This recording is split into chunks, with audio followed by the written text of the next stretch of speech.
Bienvenidos a la serie Perspectiva Bíblica de la Salvación, su naturaleza, su dinámica y sus alcances. Quedamos en una pregunta por contestar, y es: enseña Elena G. de White que los hijos de Dios sellados, los 144,000, si pecaran desde ese momento hasta la segunda venida, de todas formas, o como dicen algunos, de alguna forma, serían perdonados y por lo tanto salvos.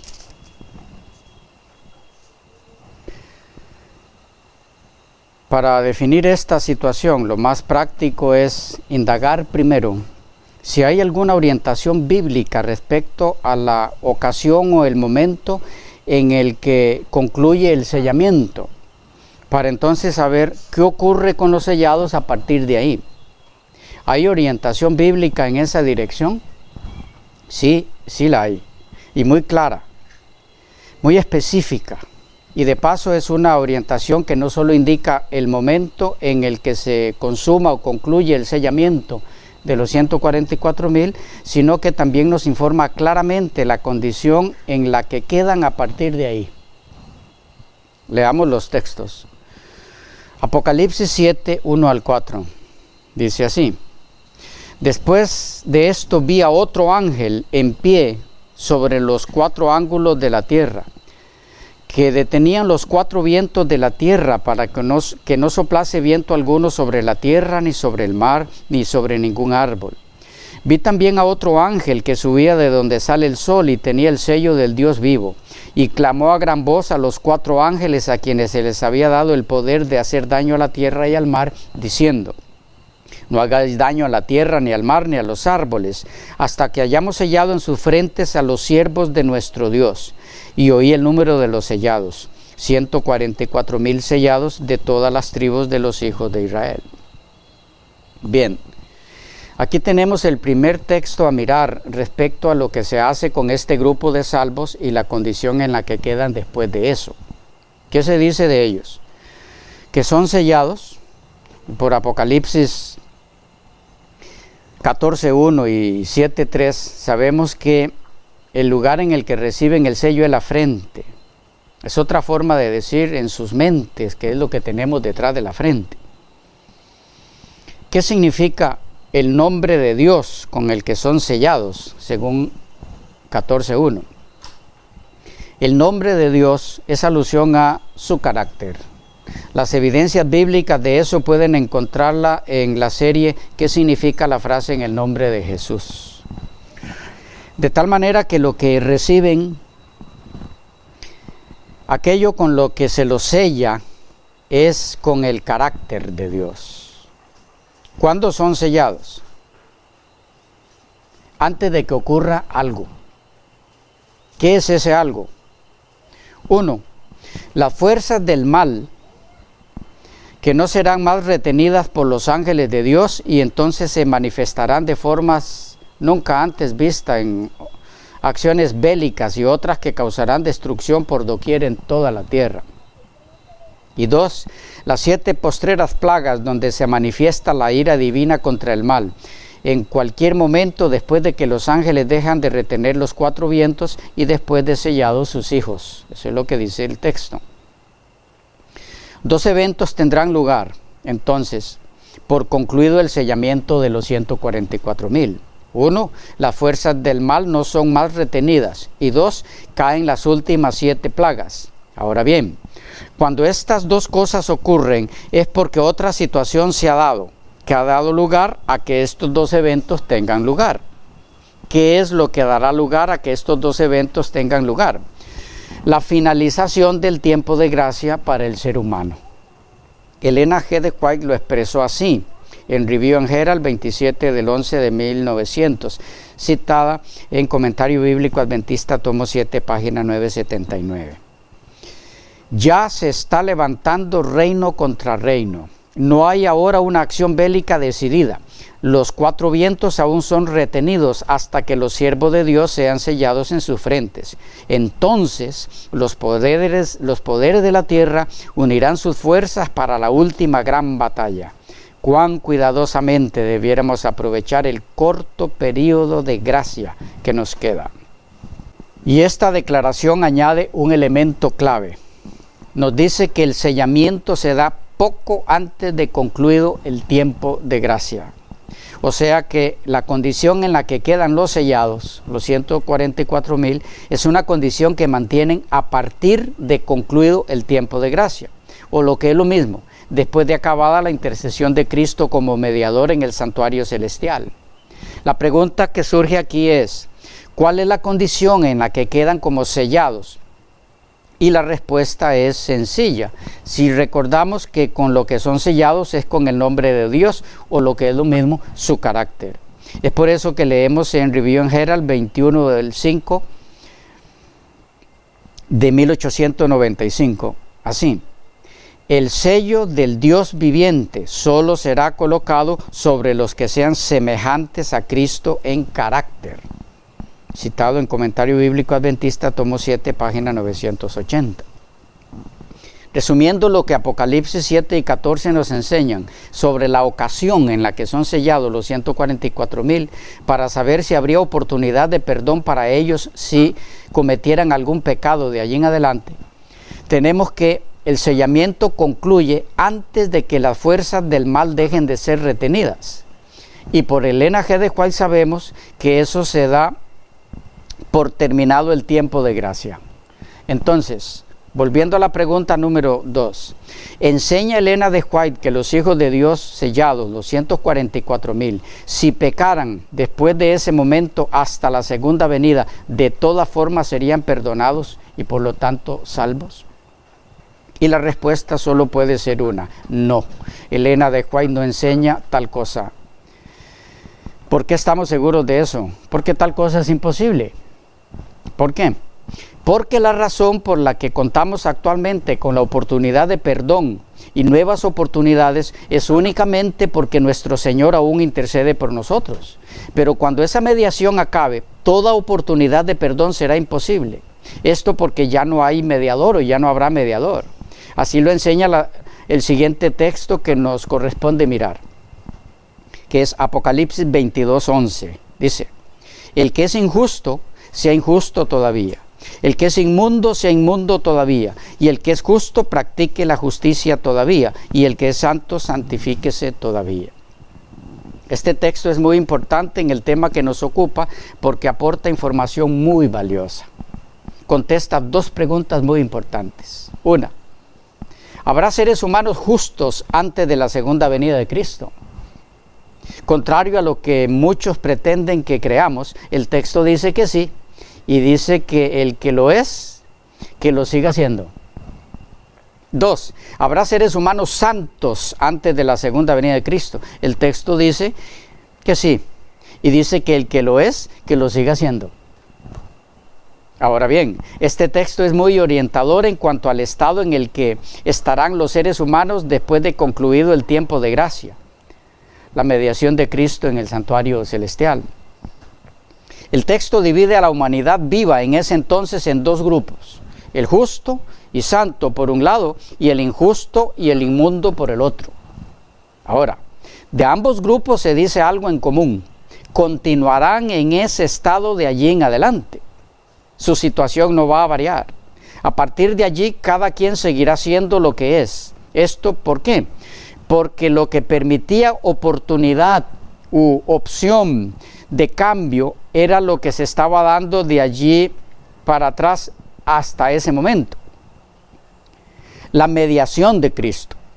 Mientras eso se dio, el más vil, el más pecador, el más sucio tenía oportunidad de cambiar de estado. Pero por concluida la mediación de nuestro Señor, toda oportunidad de perdón y cambio de estado acabó. Cada quien quedará de allí en adelante tal y como ese momento lo encuentre. No hay más oportunidades. La puerta de la misericordia para el pecador se habrá cerrado para siempre. Algunos se resisten con todas sus fuerzas a aceptar esta verdad bíblica por causa de sus nefastos resultados. Pero el que muchos se nieguen a aceptar esta enseñanza del Señor a través de Juan no significa que no será así. Lo que se describe en Apocalipsis 22:11 es la cruda realidad del fin del tiempo de gracia para el pecador humano, el fin del ofrecimiento de la misericordia divina en forma de perdón, y que a partir de allí cualquier pecado cometido excluirá a su ejecutor del cielo, sea este quien sea. Y eso puede verse en las siguientes declaraciones. Primero, leamos algunas de algunos expositores bíblicos. Robert H. Mons dice: desde la perspectiva del autor del Apocalipsis, el final está tan cerca que ya no queda tiempo para alterar el carácter y los hábitos de las personas. Aquellos que obran mal seguirán haciéndolo, y los moralmente inmundos continuarán en su abyecta condición. La idea fundamental del versículo es que, puesto que el tiempo del fin es ahora inminente, ha llegado el momento de que las personas recojan las consecuencias de la clase de vida que han llevado. Llega un momento en que el cambio se hace imposible, puesto que el carácter se ha arraigado profundamente a la persona por toda una vida de práctica habitual. La llegada del fin impide de antemano cualquier posibilidad de alteración. Está comentando Apocalipsis 22:11. Leon Morris, notemos lo que dice sobre el mismo texto. El ángel insta a los hombres para que prosigan su característico curso de vida. Distingue por un lado los injustos y los inmundos, y por otro lado los justos y los santos. Probablemente quiere indicar que la venida del Señor, a partir de ahí, será tan repentina que no habrá tiempo para cambiar. Tal como son en el momento, así los sorprenderá el Señor. Tales palabras están claramente destinadas a dar aliento a los fieles. Si el malo se empeña en seguir su mal camino, que lo siga. Juan puede estar insinuando que no había oportunidad de arrepentimiento a último momento, que no habrá oportunidad de arrepentimiento a último momento. El Señor vendrá demasiado rápido para que tal cosa pueda suceder. Pero ahora todavía hay tiempo. Arrepiéntanse pues los hombres mientras puedan hacerlo. Ese fue un excelente comentario, solo que no comparto con el autor que aquí Juan está insinuando que a partir de ese momento no habrá oportunidad de arrepentimiento. Juan no está insinuando, está hablando de algo real. Así será. George Eldon Ladd dice: esto suena como un versículo duro que no deja lugar al arrepentimiento. El que hace mal continuará en el mal, y el que está sucio en su suciedad, mientras que los justos y los santos están dedicados a hacer lo bueno. Sin embargo, cuando Juan se acerca a la conclusión de su libro, sostiene la invitación al arrepentimiento. El que tiene sed venga, y el que quiera tome del agua de la vida gratuitamente. Verso 17. No obstante, habrá un tiempo cuando será demasiado tarde para el arrepentimiento. No solo es verdad que las tribulaciones de los últimos días tenderán a fijar el carácter de cada individuo de acuerdo a los hábitos que ya se ha formado, sino que habrá un tiempo cuando el cambio será imposible, cuando ya no habrá más oportunidad para el arrepentimiento, por un lado, o para la apostasía por el otro. Juan se transporta con la imaginación al fin, cuando el arrepentimiento será realmente imposible, cuando la posición que cada uno haya tomado por el Cristo o el anticristo será definitiva, final e irrevocable. Y ahora algunas declaraciones de Elena G. de White que arrojan mucha luz en cuanto a que después de sellado los 144,000, por acabado el tiempo de gracia, así como por un lado no se ofrecerá otra oportunidad más al injusto e inmundo para que se arrepienta, y por lo tanto permanecerán en ese estado hasta que Cristo aparezca en gloria. De igual forma, no habrá cambio en el carácter de los justos y santos a partir de allí, y no pecarán, porque si lo hicieran ya no habría mediación que los cubra. Es por eso que permanecen puros hasta la aparición en gloria de nuestro Señor. Leamos. Joya de los Testimonios, tomo 2, 1979, página 71. Dice: ¿qué estáis haciendo, hermanos, en la gran obra de preparación? Los que se unen con el mundo reciben su molde y se preparan para la marca de la bestia.